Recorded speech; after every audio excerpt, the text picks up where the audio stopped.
All right, guys, let's go ahead and get started. My name is Jesse Drock. I am the owner of Inklink. Welcome to the webinar. With me, I have Ben Mcadam from Profits Collective. And Ben, I'll let you go ahead and introduce yourself. Yeah, thank you, Jesse. Welcome, everybody. Today we're going to talk about maximizing your tattoo shop's potential, combining financial wizardry and marketing magic, which is a great heading, by the way. Well done, Jesse. I love it. Can I just get you guys to pop something in the chat if you can hear me, just number one or a letter or anything like that, just to make sure we've got all the tech working for you. Thank you, Trevor. It was very speedy. Appreciate that. Thank you, Tyler, Alex, Chris, Bob, Chase. Well done. Thank you, guys. Okay, so I'm going to be asking you some questions. The more active you are in the chat, the more helpful I can make it. So everybody cool with that? Excellent. Thank you, everybody. Great. Let's get started. Before I start talking about myself, how about we start talking about you? I've got 5 questions for you to make sure I make this as helpful and relevant as possible. And I'm Australian. G'day. We'll get to me in a moment. Sorry for those of you attending the recording rather than attending live. I'm customizing that for people who took the time to show up here.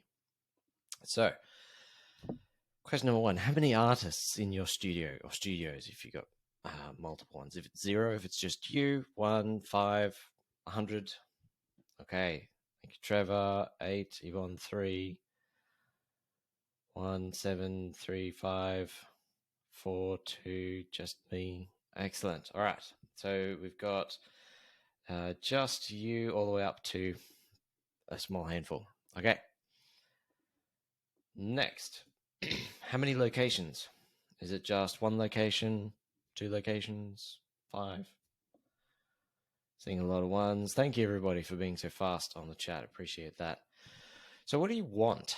What's your goal for your tattoo studio? Do you want more money? Do you want more time? Do you want to open more locations? Do you want to win some awards or something for the quality of the tattoos? What is the big goal for you? Plan to expand, maximize exposure, more clients, more positive cash flow. Yes, big fan of cash flow. More clients, expansion, more income, higher tier clients. Interesting one, Chase. More clients. Yes, we'd all love more clients. That'd be great. More clients and income. Fantastic. Appreciate it. What's the biggest frustration in your business? And I don't just mean that you don't have more clients, but yeah, what's the big thing blocking you from getting to the goals or making your weekly existence as a studio owner suck? Personalities, crappy clients. Oh, I like that. Just 3. You want to continue to build a clientele that's more focused on your particular style. I like that. Got some changing markets. Marketing in the way, Yvonne. Yep. Low exposure, Tony. Yep. Building client base is a new shop. Yeah, bit of a challenge. Clients and marketing. I suppose it makes sense given the title of this that marketing is a problem. More requests for preferred styles, booking out and doing tattoos I like, higher ad prices. Okay, excellent. Appreciate this. Thank you, everybody. And then the final question, why are you here on this workshop today? Like, what are you hoping to learn? So I can make sure I actually teach that to you. I've got a few topics, but just in case, last chance to tell me what you want to know. Doc saying, my frustration is the crappy shops doing $20 tattoos. Oh my God. Want to learn as much as you can. Excellent, Ruben. Yvonne looking for better strategies. Kevin, how to market to the clientele I'd like to get. Chris, marketing.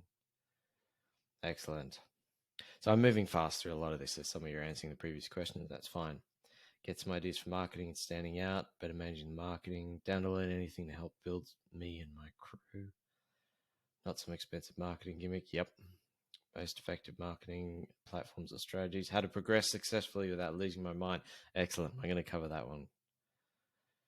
Marketing specific clientele, content creation. Okay, excellent. Thank you guys for being in the chat, being so responsive. So that's a little about you. That's going to help me make sure I cover those things in the presentation. What we're going to cover and I'm going to have Jesse chiming in at various points in this to give us some extra stuff on the marketing goodness. But what we're going to cover how not to go broke and how to afford an extra location so that you can, make the move and expand and not go broke. How to grow your studio. It's fairly simple. Some of the marketing stuff we're going to be talking about, and how to turn a consultation request into a client more often. So it's all well and good for having some great marketing that's sending people to your tattoo studio wondering if they can get a tattoo. And then there are things that you can do to make sure that more of those people pay you money. And we'll have some Q&A at the end. For each of these 3 points, I have a simple thing to teach you. And by the end, you should know how not to go broke, but more importantly, how to grow and hit those goals that you shared with me.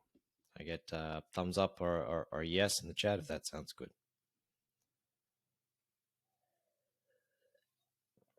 Excellent.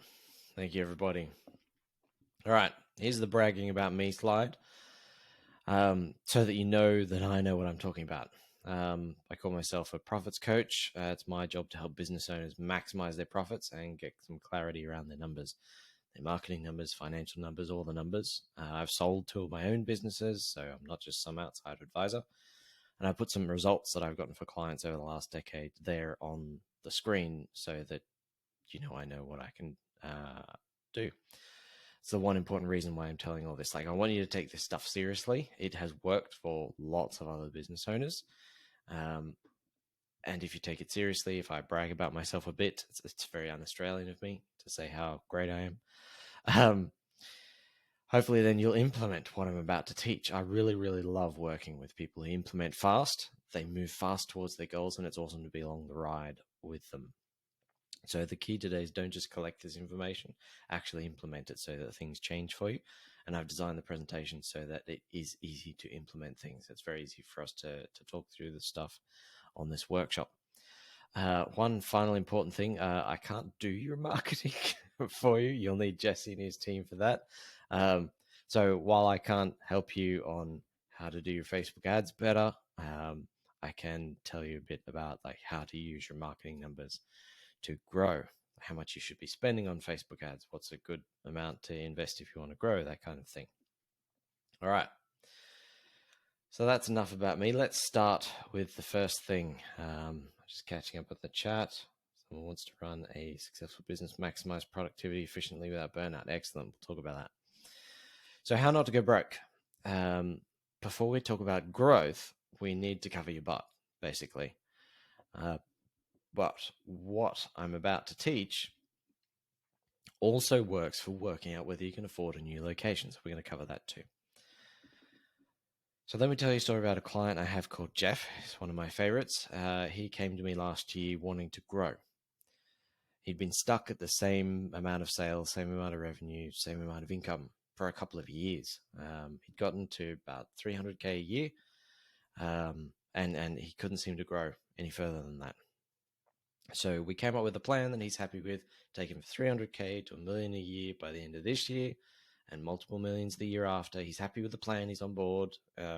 He knows it's going to get him when he wants to go, where he wants to go to. The plan involved investing in some money in good team members. So his monthly expenses were going to go up with this plan. Imagine if we were working together and I'd suggested that the path to growth for you was hiring someone to answer the phones and help with some paperwork, for example, for those of you that don't have someone doing that already. So I suggested a plan. You understand that, yeah, that's going to help you more.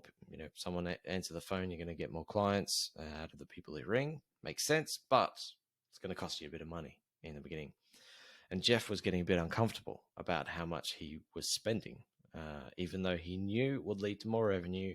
He knew these people would pay for themselves, but they just wouldn't pay for themselves right away.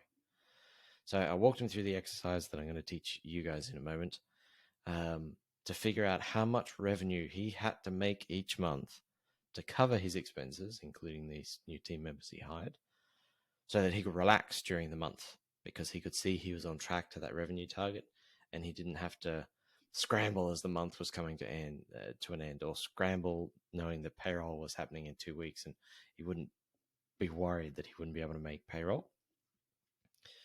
So I'm going to teach you the same exercise so you can be confident about your own growth plans. If what we talk about later involves you spending a bit of money on hiring team members or spending more on new marketing that's working, for example, then you'll know how much money you have to bring in each week or each month in order to be able to cover all your expenses. So you can be confident investing in that growth. So let's go through. Here are the steps, and I'm going to walk you through it one step at a time.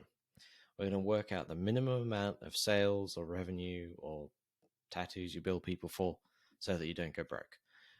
This is called break even, or your accountant might call it a cost volume profit analysis, but that's too many words. Let's just stick with break even.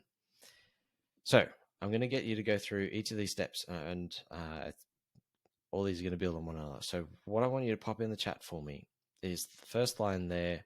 How much do you need each month for your rent, utilities, your fixed costs, the things that stay the same every month? Mainly it'll be rent, electricity, water, gas, utilities, that kind of thing. Anything that you have to pay the same amount every month. Thank you, Trevor. You seem to be winning the race every time. And guys, make sure you're including gloves, ink, stuff like that. 2,500, 3,000, 4,000, 4.5, 1,600. A few people at 3,000. Got a 750. Don't know how, but you don't have an electric bill. Hey, that's handy.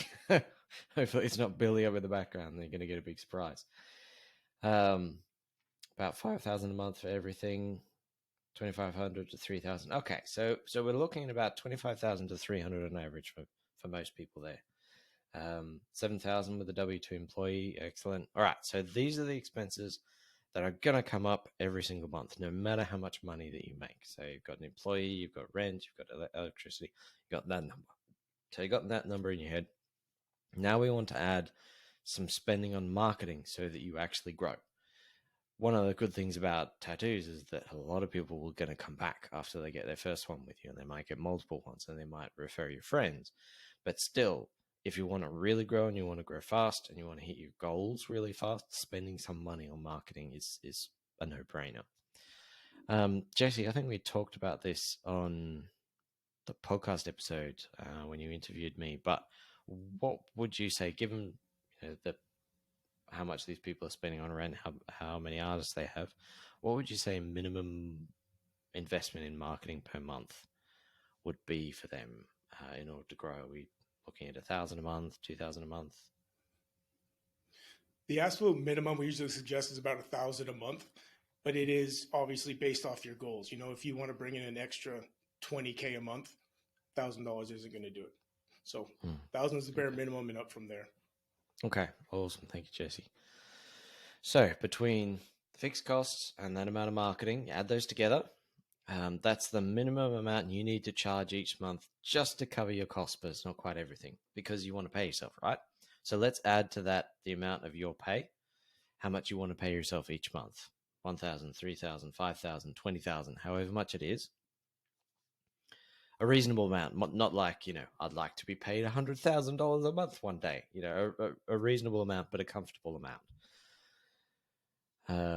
$1,000 minimum towards marketing, but to where or who, Trevor says. So this would be a combination of like paying for the Facebook ads and paying for the marketing agency to do it. So like the agency and the marketing itself. So 1,000, maybe, let's see, for Trevor, for you, maybe put 1,500, 2,000 for your marketing budget based on what you said earlier. 1,500 to 2,000 for pay. Excellent. Thank you, Box. So, okay. So now we've got rent, marketing budget, your pay. That gives us the target revenue, the minimum amount if it's just you working in the studio. So just to make sure everybody's following, add those three up and pop it in the chat for me. What's your minimum revenue amount?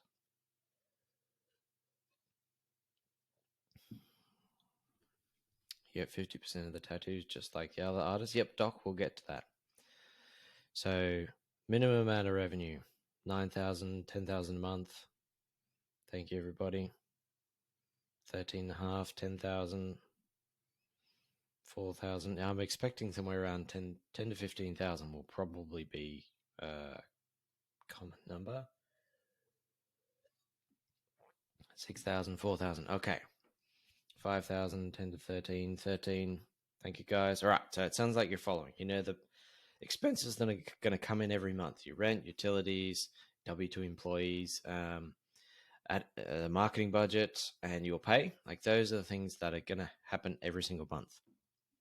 You might be thinking, maybe that's pretty small. Maybe that's too big to do on your own. Maybe you need to bring in more clients to hit the number. But now you know the number, you can do something about it. But we're not done with the number. We've got step 4 there. Step 5, sorry.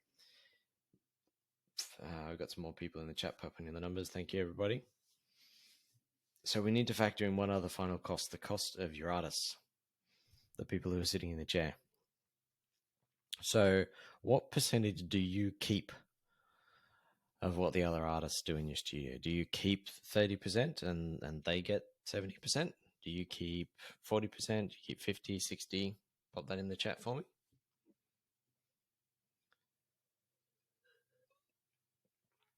Okay, Chase has a flat rate, no commission. We've got 40%, 50%, 35 to 45. Tony rents out the booths. Chief's just Chief. 69.40, says Tiffany. 40, 30. Okay. Alex rents a booth out. Okay, so for those of you who are charging fixed costs or you rent the booth out, you can add that. The rent for the booth, you can add that to your revenue that you're bringing in. For those of you that are, here you go. Doc says, everyone in my shop gets 50%, the rest goes to the shop. 40. Okay. So those of you who are on a percentage, you've got your target revenue, your 6,000 a month, your 10,000 a month that you got to aim for. Now I want you to do the complicated part of this calculation. You take that $10,000 and you divide it by the amount you get to keep. So if you get to keep 60%, then you get your $10,000 revenue target. You divide it by 0.6 for 60%. So if it was $10,000 a month was your target revenue that you worked out, and you get to keep 60%, that would be 10,000 divided by 0.6 is 16,666 a month is the actual revenue target you need to aim for if it's just the artist bringing in the revenue. Those of you who are on a percentage, can you just pop in the chat what your new higher revenue target is if only the artists are bringing the revenue, if you're not sitting in the chair yourself? All right, Kevin, let me see what percentage did you put. 40%, you get to keep 40. Okay. Kevin, what was your revenue target? I'm just scrolling back trying to find that one. 13,500. Okay, so Kevin, you said 13,500 was the revenue, and you get to keep 40%. So we've got 13,500 revenue divided by 0.4 for 40%, which means that you need to aim for 33,000 a month in revenue. If it's just the artists in the chair bringing in the money, they need to charge 33,750. You keep 40% of that amount, and then you get to pay yourself, pay for your marketing, pay for the rent out of that amount. Make sense? Excellent. All right. So for those of you who are just renting it out, that's an easier calculation. You can just say, all right, here's my target revenue, and then you can adjust it by that flat amount that the artists are paying. So I've got 11,500 target revenue, 25,000. Take a moment to think, okay, how big is that amount of revenue that I need to aim for compared to what you thought? Like, this is your break even. So you're covering your costs, you're paying for your marketing, you're paying yourself the amount that you want, the artists are taking out their piece. That's the amount of revenue.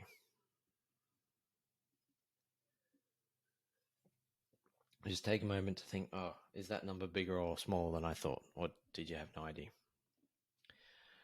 Carl says multiply, not divide. That seems high. Let me look at your numbers in the chat.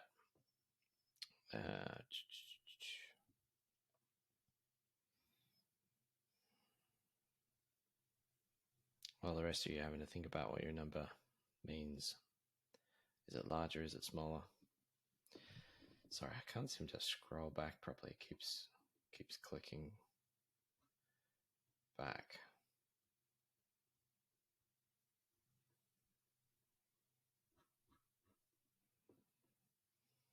Thank you, Carl. So $10,000 a month is the amount that covers your rent, your marketing, and your pay, and then you get to keep 40% of the revenue. So let me do it backwards for you.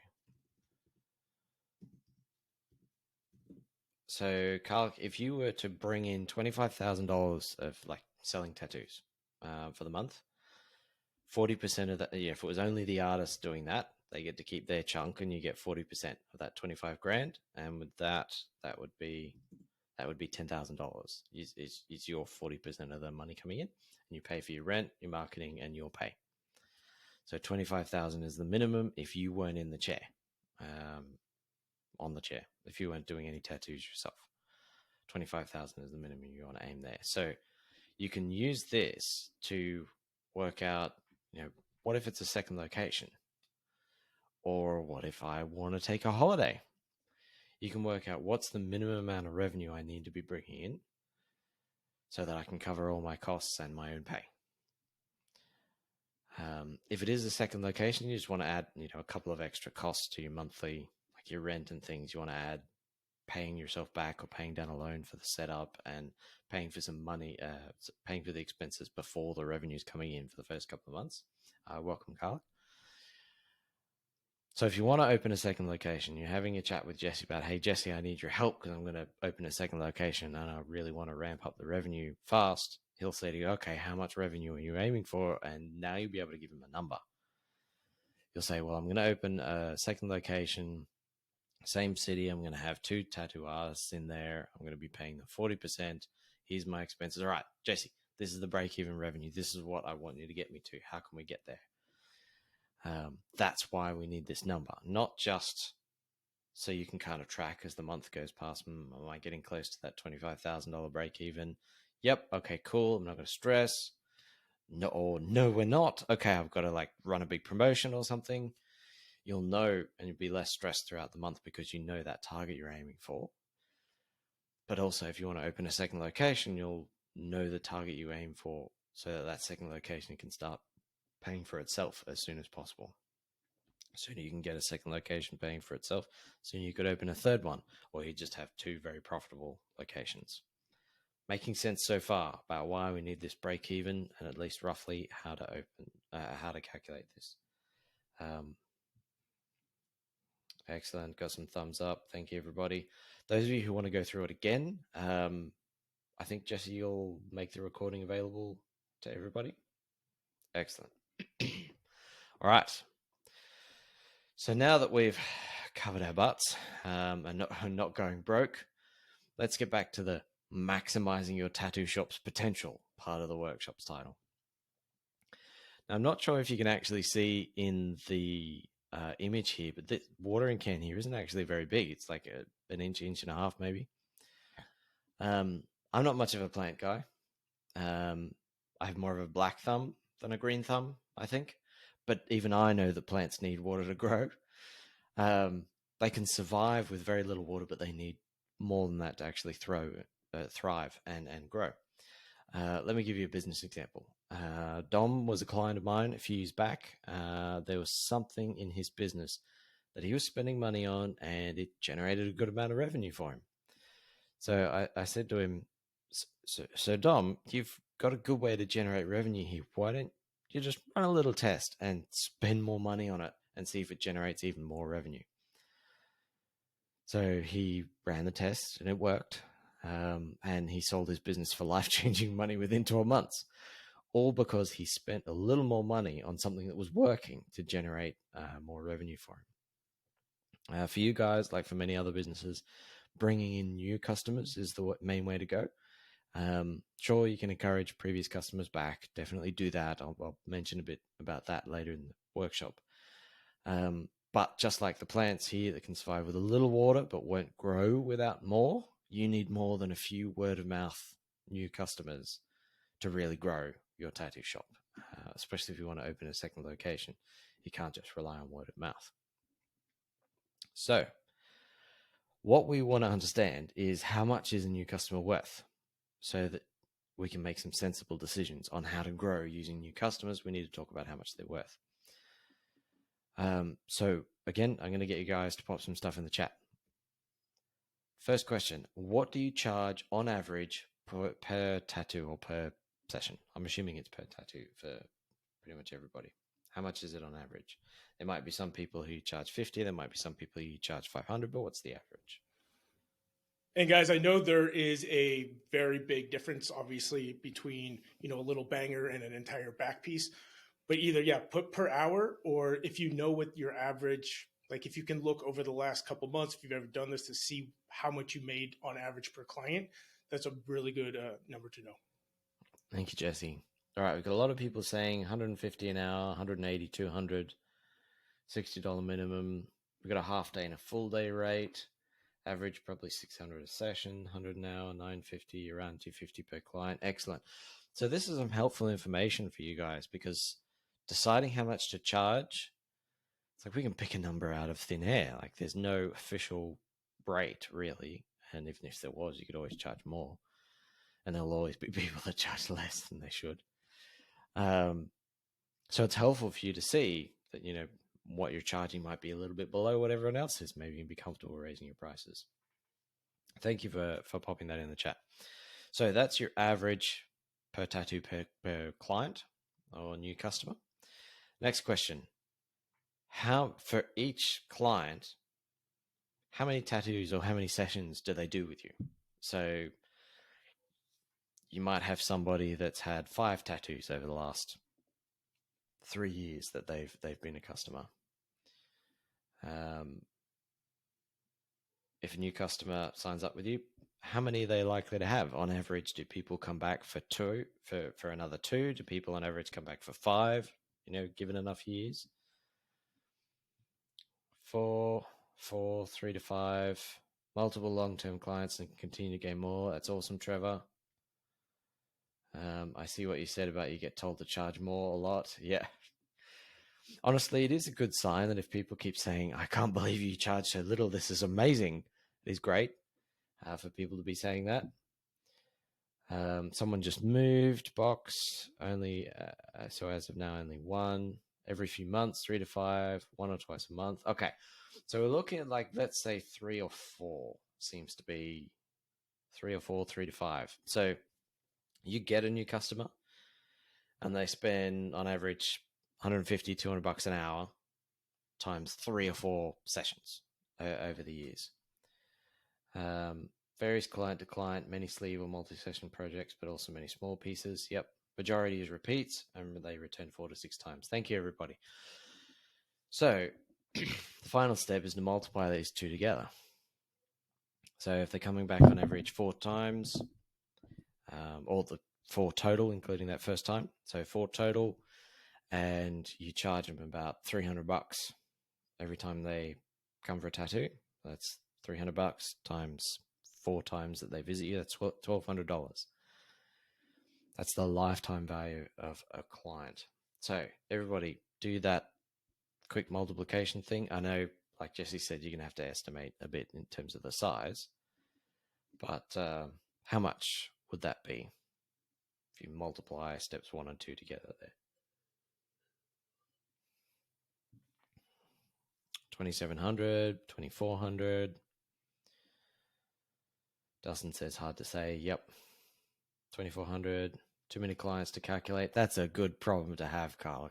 So many clients, I can't calculate how much they spend with me. That's great. I love it. We got 3,900, 3,800.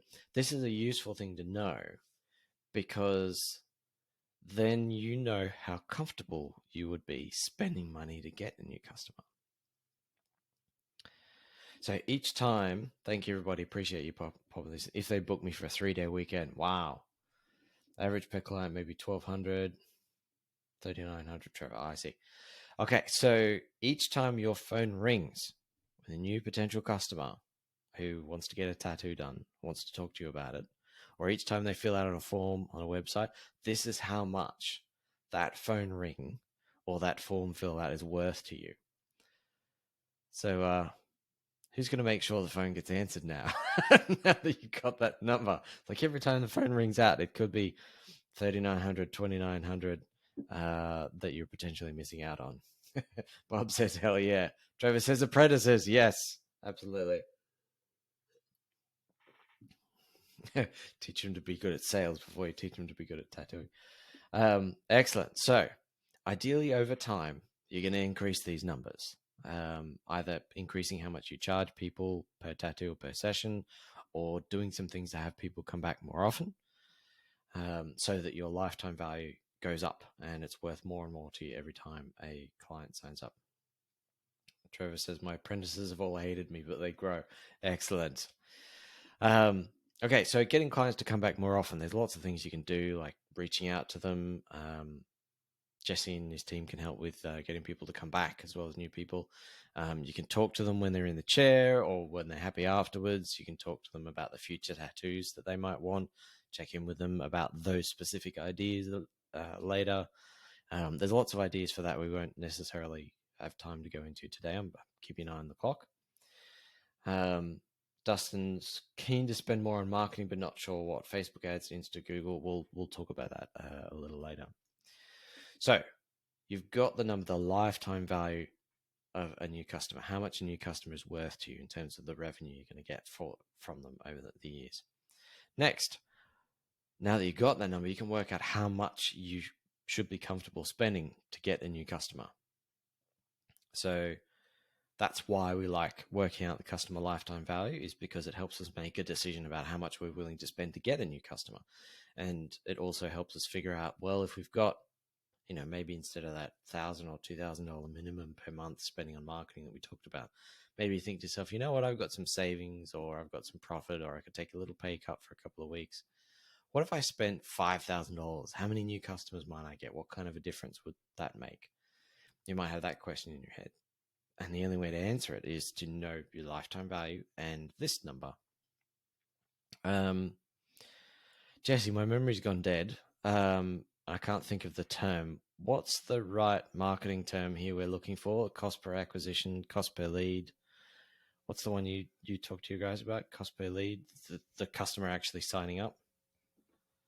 Cost per booking. Cost per booking. That's the one. Thank you. Cost per booking. So that's what we're looking at here is what's called the cost per booking. How much you have to spend to get a booking. Or to use the plan example from before, Trevor, I'm not pitching you on a package deal at the end of this. This is just to help. If you want more help, you'll raise your hands and reach out to me and or Jesse. So we're talking about cost per acquisition here. What's the right amount of water to help the plant grow from the image I was using earlier? Too much water is going to drown the plant. Not enough, it will only survive. There's like a Goldilocks zone here. And here's the number. If you've worked out that your lifetime value on the last slide was $3,000, then if you spent 5 to 15% of that $3,000 to get that new customer, then you're going to have money left over for paying for your rent, paying for you, paying for your marketing, paying for growth, having some savings build up. 5 to 15% is the magic number, but you can only use it now that you've got the lifetime value. So, for example, let's try and keep these numbers simple. $250 per tattoo, and people come back 4 times. So your lifetime value is $1,000, even though for most of you guys it was $3,000 or more. If it's $1,000 for the lifetime value, then 5 to 15% of that is 50 to 150. If you got your calculators, you go 1,000 times 0.05. That'll give you 5%. So if you had, let's say, $3,000 lifetime value, like $2,900, or those are your $3,900, it's even bigger. Let's say $3,000. $3,000, let's say 10% divided by 10, keep the maths easy. That's $300 you could spend to get a new customer to come and book a tattoo and show up and pay you. That's how much you could be comfortable paying. We got to make sure we leave some money left over for the rent, fixed cost, marketing, the artist, the chair, your own pay, gloves, ink, some profit, paying taxes, all that kind of stuff. And so this 5 to 15% is an easy rule of thumb. So what's the number for you? Let's say 10% of your lifetime value to keep it simple. So what's your lifetime value divided by 10? So those you had 2,900 lifetime value, it's $290. Excellent, Alex. Fast on the calculator there with 320. Thank you. 220, 240. Excellent. Most of you can just like chop off a zero off the number you gave me before for lifetime value. 300, 240, 220. Excellent. All right. So this is how much you could spend to acquire a new customer, and they're going to come back a number of times, and between all of that, you're going to have enough money to pay for the rent and things. Trevor says 130. You suck at math. 390 for you, Trevor. Yes, 390 if they book you for a 3-day weekend, I think you said. For the moment, $10. Okay, this isn't necessarily how much you might comfortably be able to afford to spend on it. But if you're only, getting $100 per tattoo, and you're not confident that they're going to come back, or you're relatively new box, then yeah, it might only be a small amount of money. But for most people, it seems to be around about $250, $300 that you might be comfortable spending to get one customer, because they're going to come back a bunch of times. Have a think for a moment. How much does this compare to the average tattoo cost? Like that first cost, the first tattoo they come for. If the first one is only $250, $300, it's very easy to see how. Oh, I see box. Thank you. It's very easy to see that, like, if the first tattoo is only $250, and here I am saying you might be happy spending $250 to get them, it's very easy to see how some people might not invest in growth. But then for some of you, it might be that, it's $1,000 for the first tattoo, and I'm here telling you, you're working out that you can spend $250 to acquire them. You might be a bit happier with that number. But now that you've got this number, if you want to grow fast, like fill up your calendar, fill up a chair, fill up a new location, you could do a burst of spending to get new customers up to this amount you've just told me per customer. So $300 per customer. If you wanted to get 5 new customers, then that's 300 times 5, $1,500 to get you 5 new customers, just as a rough benchmark of how much you might be comfortable spending to get a new customer, knowing that on average they're going to come back a bunch of times. So that first cost, you're only going to have to pay to get them in the door once, and then they're going to keep coming back, and you're not going to have to spend much. Is that making sense? Can I get a thumbs up if that makes sense? If you have any questions, excellent. Thank you. All right, got a lot of yeses. Thank you, everybody. Okay, so third thing we're going to talk about. We've talked about not going broke, or what your break even is for your current location or a second one. We've talked about how valuable a potential customer is, and you may be comfortable spending a certain amount. You know what the number is that you can be comfortable to get new clients, because they're going to come back. Let's talk about what you can do to make the most of that money that you're spending on getting the new customers. So if you're spending $300 per new client, let's talk about the things that you can do to get more clients out of that $300. So you're spending money to bring them in, the phone is ringing, or you're getting consultation request forms filled out on your website or something. It's working. Your marketing agency is doing their job great. Well done, Jesse and team. But here's what happens after the phone rings.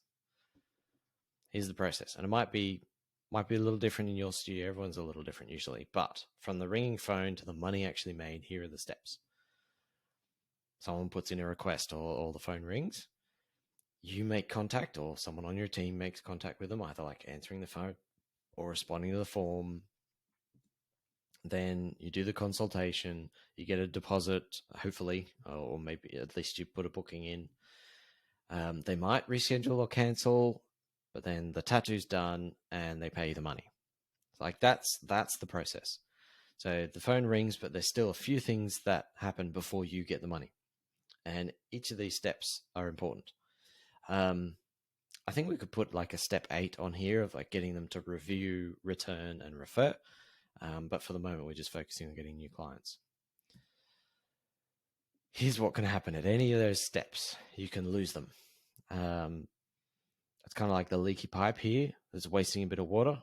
You can be wasting a bit of your marketing spend by people leaving at various steps along there. So we're going to talk about plugging the leaks. But first, we need to know where the leaks are. And Jesse, if you can pop the link for this tracking sheet in the chat. How you find the leaks is to track the numbers. Jesse and his team have this tracker to help you grow your studio. You keep track, you put tally marks in this, you print it out, or you put a number in it. Jesse, like you do something like this in your agency and in your previous business that grew well, right? I do. I actually have our KPI tracking board right next to me, right there. And real quick, guys, so when you click on this, you will go to a Google Drive link. You should be able to download it from there. If you can't, just let me know. Okay, excellent. So if you keep this up to date every day, each week, each month, you'll be able to see where the leak is. If, for example, in week 1, you had 50 consultation requests and you made contact with 45 of them, well, there's a leak there. Like everyone you should be making contact with ideally. But maybe in week 2, there's 20 consultation requests instead of 50. It's like, okay, well, what changed there? If 45 people made contact and only 20 of them actually had a consultation with you, well, then there's obviously a few people falling out of the funnel there. There's some leaks in your water pipe. The water's not all the water is getting to where it needs to go, and you can think, okay, well, why, what do I need to do? What could I do to turn more of these times when I make contact to get people to do a consultation? We don't have time to go through what the benchmarks are for each of these. Like there is a certain percentage of people that you'll make contact with them and 20, 30, 50% of them will never actually show up for a consultation. They're just like tire kickers, or they've already found someone else in your city to do the tattoo because they responded faster or something. Like there's percentage between each of these steps that are benchmarks. But we don't have time to go through each of these. I realize we only got about 15 minutes left. But the homework, I guess, this isn't so much a thing to do here, is to start filling out this tracker every day. Don't wait for the new month to start, like start tomorrow. After you've got a few days worth of this, so like the end of this week. So what is this, Monday? If you do it all this week and Thursday, Friday, send a message or an email to Jesse and his team, and they'll help you work out the most important step of this to growing your studio. It could be, all your numbers are pretty good. You just need to spend a bit more on marketing to do more consultation requests, or it could be that the number of consults to deposits received doesn't compare well to other tattoo studios, and they can give you a couple of suggestions on that. Jesse, what's the best email address or way to get in touch? I know I'm putting you on the spot with this. What's the best email address or the way to get in touch with you about this when people have done some numbers and want to talk about them? I will go ahead and throw my email in the chat. Awesome. Jesse at ink-link.com. So if you've got your numbers and you can say, hey, Jesse, how does this compare? Because he looks at these numbers for a lot of his clients. You might actually be doing okay in each of these, and you just need to get more consultation requests or make the phone ring more with potential customers. Like the example of my client, Dom, that I talked about earlier, where he had something that worked and he just needed to do more of it. But usually for all of us, even like Jesse, even like me in my business, there are some things that we could be doing better. Dustin says, hey, you guys do have to... Oh, yeah, we'll be here forever. Jesse starts showing us all his.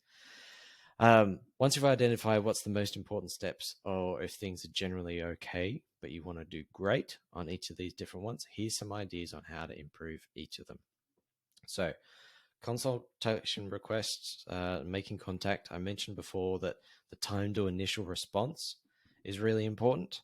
So, because they're not just reaching out to you, or they might get offended or cold feet or something if you don't get back to them. So, phone rings, picking up the phone rather than letting it ring out and calling them back is important. The second thing is them getting them to go from making contact with them to the consultation being done. Having it take less messages to get them to book a consultation will help you generate more revenue.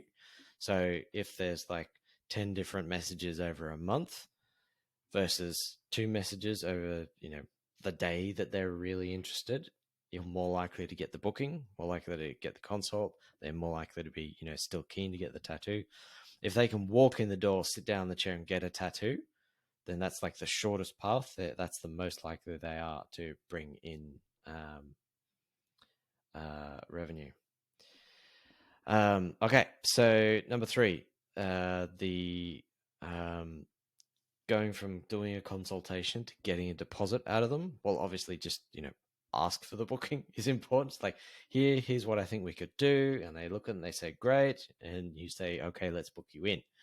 So some people just don't ask for the sale, or some people's apprentices don't necessarily love the sale. Thank you, Chase, appreciate that.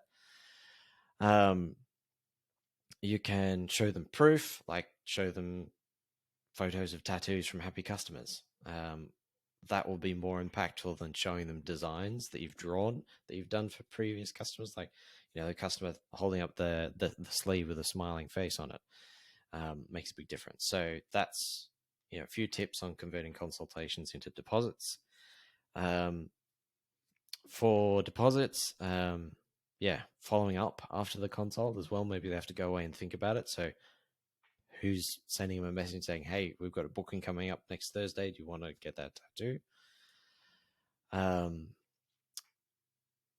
Let's see. I'm conscious of the time. I'm starting to talk a bit faster. Sorry if my Australian accent is making it difficult to keep up with that. But there's a bunch of this stuff I want to make sure I get through, and I want to leave time for questions at the end. So, the tattoo ton to money made. I'm not going to tell you how to do a tattoo. You're the expert there. But maybe while you're doing it, you could be talking to them about the next tattoo. That might be a way that you could, get them to come back and generate more money when someone comes and sits in the chair. And then money made, well, nothing to say here to improve that. They should be paying. But if we're talking about tips, like Jesse put on the tracker here, then, making it quick, making it a great experience, giving them the result they want, all those things get you tips, about that. The bonus 8th step I mentioned about review, return, refer. If you do a good job for them, experience the result, how long it takes, all that. And then ask for a review, ask them to come back, ask them to refer a friend. All of these are ways that you can improve these numbers. But for now, the piece of homework here is to track them over the next week and then reach out. Dustin, yes, we'll answer that question in a moment. But is what I'm saying here about the tracker, how to improve, is all that making sense? Helpful?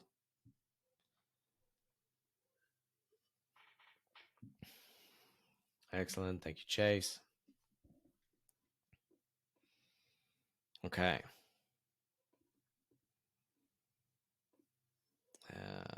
Sorry, let me, sorry, we went through that one. All right, so summary.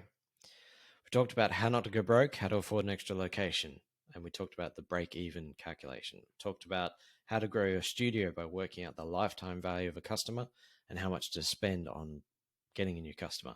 And then once you have that number, spend a bit more, get more customers. We talked about how to turn a consultation request into a client more often, using the tracking sheet, identifying the step you want to improve, improving the steps, finding out by talking to Jesse and his team, like which are the steps that you're not doing so well at compared to other tattoo studios, which is good news because it's usually easy to fix. Going from crap to average at anything is usually fairly easy. Going from average to great is where the hard stuff comes through. So I want to hear from you in the chat. What are the big aha moments, main takeaways, things that were most helpful for you?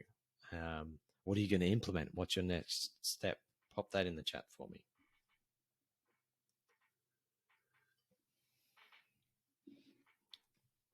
Spreadsheet was helpful. Excellent. Thank you, Trevor. Break-even calculation. Lifetime value thing was useful. Not done that thought process before. Thank you, Chase. Another vote for the tracking sheet. Lifetime value. Advertising for new clients. Used to record every dollar I made. Need to do that again. This will help. Yeah, that's it. Not a bad idea, Trevor. Another agreeing the tracking board is a good idea. Break even in the spreadsheet. Excellent. Thank you. One last thing for you guys. A little bonus. profitscollective.com/QPH, which I will pop in the chat for you. Kevin says, realizing how much I need to make is helpful. Excellent. Yeah, that link there, that's a bonus exercise. It's like 15, 30-minute exercise that I do with all my clients to help them generate extra profit really fast. Now you know how much you need to spend on getting new customers. This exercise will help you find more money to spend on getting new customers. And it will also reduce that break-even revenue number that we were talking about before. So take 50 minutes, 15, 30 minutes sometime over the next week or two. Click on that, do the exercise. Does that sound like that would be helpful, that exercise? That'd be useful.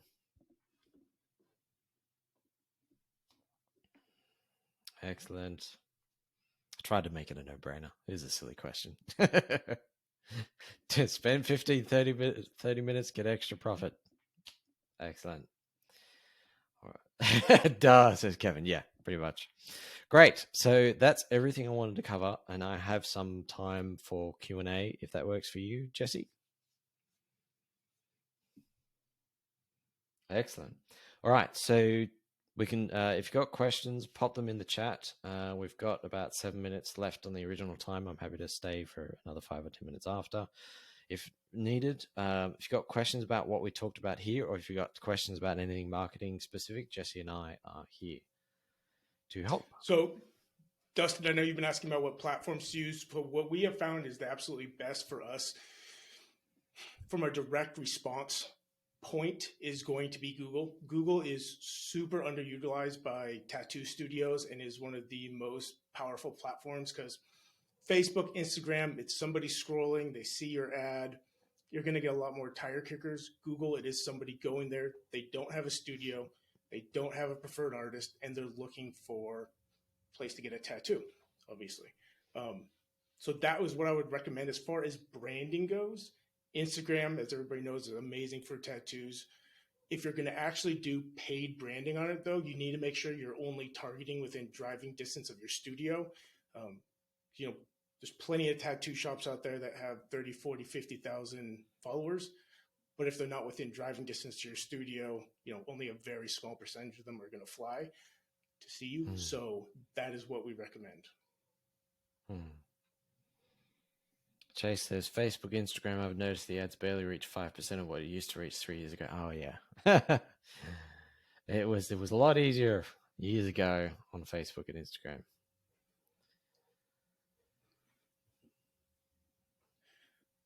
Trevor, how do we push on Google? So again, Google Ads, if you've already run Google Ads, you might be familiar with what's called a smart campaign. We discourage those because it limits your options of targeting by an absolute ton.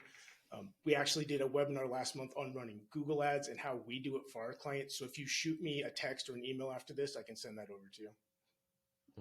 Excellent. And your email address was jesse@ink-link.com we had before, which I'll pop in for you. Okay, Kevin says, you have the tracking board, you find the link, how do you fix it? Okay, so that was the bit where I was talking really fast earlier. Kevin, so it's in the recording. You'll get access to the recording after this, and it's about at the 45-minute mark. If you want to give yourself a mental bookmark so you can go through it later.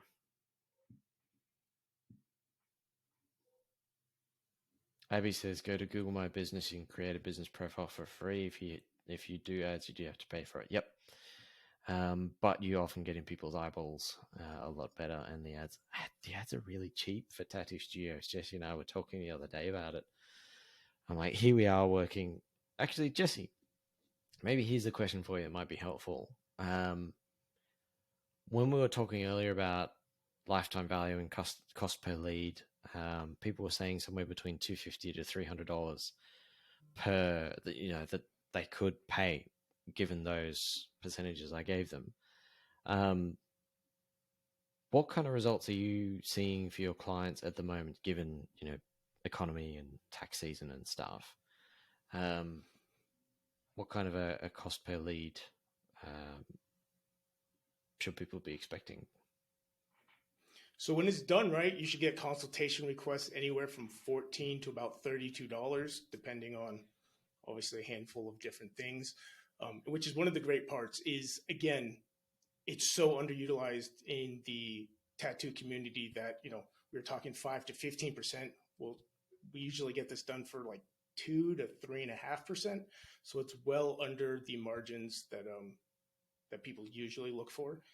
And I don't think this is going to be the case in about 6 years. With the tattoo industry, is projected to grow. It's projected to double in the next 6 years. So by 2029, you're going to have all these younger generation kids, I say, starting studios, becoming artists that are very familiar with this stuff. So right now would be kind of a time when you're an early adopter to it because it's not done. I think it's going to be a very different situation in by 2030. Yeah, we were talking about Facebook and Instagram ads having less reach and how they're getting more expensive. Like it used to be that you would pay a cent or two for a click on Facebook ads and people were making tons of money. And it's still possible to pay such low rates, but only in industries that haven't yet taken advantage of digital marketing. Chase has a question there for you. Hang on. I think Roll has a question. They don't want surprise bills from Google Ads. Is it easy to control your spend? Yeah, it's super easy. So you'll set as essentially a daily budget. Let's say it's $10. Google might spend 8, it might spend 13, but it will never go over the monthly amount. So let's just say there's 30 days in a month. You set $10 a day. The actual daily might vary by a few dollars, but it'll never spend more than that $300. Excellent. Chase says, for ads, working with $1,000 budget, for example, I think this is a question for you. How much of that should be used directly to running the ad versus how much used to make the actual ad content, photographers, videographers, etc.? I like that question. How would you say people would be splitting the budget? Usually about 50-50. Now, the creatives and stuff like that are very important. If you have a well-built website, we use landing pages because they work better. But if you already have a good website that you're getting a good conversion percentage on, you might not need to invest more in the creative part and more just in the ads. It kind of depends on what the numbers are compared to what the average numbers are. If that makes sense. I know it's kind of a vague answer, but it's there's no like rule of thumb. And as far as videographers, like there's cheaper ad content to produce, and then there's like running around after you. Having a camera on you for like a whole week in the tattoo studio and then creating a time lapse. Well, that's going to be a bit more expensive. Tony says, when I run Google ads, we primarily got calls for piercing, very few actual return tattoo clients, if any. One of the things that's always interested me, and that I'll hand over the mic to let you chime in, Jesse. One of the things that's always interested me is how the language we use attracts and repels different kinds of customers. So, for example, if your language is around, we are the cheapest tattoo studio in the city, like, can you imagine the crappy complaining kind of people that you're going to get walking in your door? Whereas if your ads are talking about the quality, if you've got like 5,000 5-star reviews on Google, like people are going to come to you with different expectations. If your ads are targeting piercings or talking about, life is better with a nipple piercing or something like that, then you're going to attract a different kind of person than if you're talking about, we do the best arm sleeve tattoos in the country or something. It's going to set people's expectations differently. And also with the ads, you can target different keywords. So if people are searching like, where can I get a piercing done? Your ads don't show up for those people. Kai is saying yes. In that example, put in negative keywords. Google automated things. Jesse, yeah, over to you. So that would be because you're using a smart campaign where Google's going to pick about 90% of the layout of the campaign. You have to go into what's called expert mode.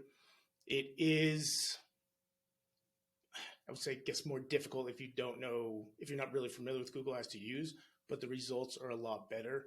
And also back to the last question on the piercings. Yeah, it's going to be your keywords. Like we don't even use open anymore. We use broad and we use exact. And if you do want it for piercing, it should be one ad for only tattoos, one ad for only piercings, because almost nobody wants a tattoo and a piercing in the same day, or at least very rarely. So you want to keep those completely separate. You want the ads completely separate. You want the landing page to go to completely separate, and that will fix that issue. Yep. Trevor says, I train my apprentices to always say, we always accept walk-ins, regardless if our artists are booked, but it depends on if anyone's available. Your best bet is to come in and speak with an artist either way. If they come in person, they're more inclined to at least leave a deposit and set an appointment. Gets them more likely to come in. Yeah, absolutely. I love that shortcut. That'll definitely improve those numbers on the tracking sheet. Nice one, Trevor. Thank you for sharing. All right. And really quick, guys, kind of on the subject of walk-ins, if you're running ads for yourself and you're getting a lot of people that you're not hearing back from, or they call and they want it now, and you can't do walk-ins, one of the things you can do is get rid of the phone number on your landing page. And a landing page is just a very simple website, if just in case you didn't know. But get rid of the website or get rid of the phone number and just have them fill out a form so they know that they're going to be waiting. This isn't going to be some instant gratification that they're getting in the next 2 hours. Yep, exactly. So it's important to say things like, Tony, if you're working with a marketing agency and they were doing the Google ads for you and you were getting a whole bunch of one-off small piercing jobs and no tattoos, say that to the marketing agency, and a good marketing agency will be able to say things like, Jesse was saying, negative keywords and using expert mode on the ads, for example, so that you get the clients you want, not just the number of clients that you want, but also the quality of clients and the kind of things that they're asking for and they're wanting to talk to you about. There are a lot of tweaks. Jesse just gave a great example about how you can change some things and get what you want out of it. Does anybody else have any questions? We are a little bit over time. If you have questions, I will stay and answer them. But otherwise, we should move on with the rest of our day. Oh, Kevin, so negative keywords. So negative keywords is a list in your Google ads, just like keywords are. But when somebody types that in, it will make it so your ad doesn't show versus show. So if you didn't want piercings, you put piercings in your negative keywords. If you don't want somebody your ads showing up for $10 tattoos, or walk-ins or whatever, you put that in the negative keywords. That way it won't pop up, and then those people won't click on it, and you won't get charged for someone you're not going to be able to work with or want to work with anyway. We've got some thank yous in the chat. A thank you for Tony. Thank you for Karluk. Trevor says, appreciate this and that it didn't feel like a sale. Thank you, guys. Yeah, you're welcome. My particular sales, no, I was selling you, but my particular sales approach is I help you, and some of you will say, hey, Ben, can we talk about what else you could help me with? We've got one last question for Anthony, then should we wrap up, Jesse? Sure, sounds good. So Anthony, what's your budget?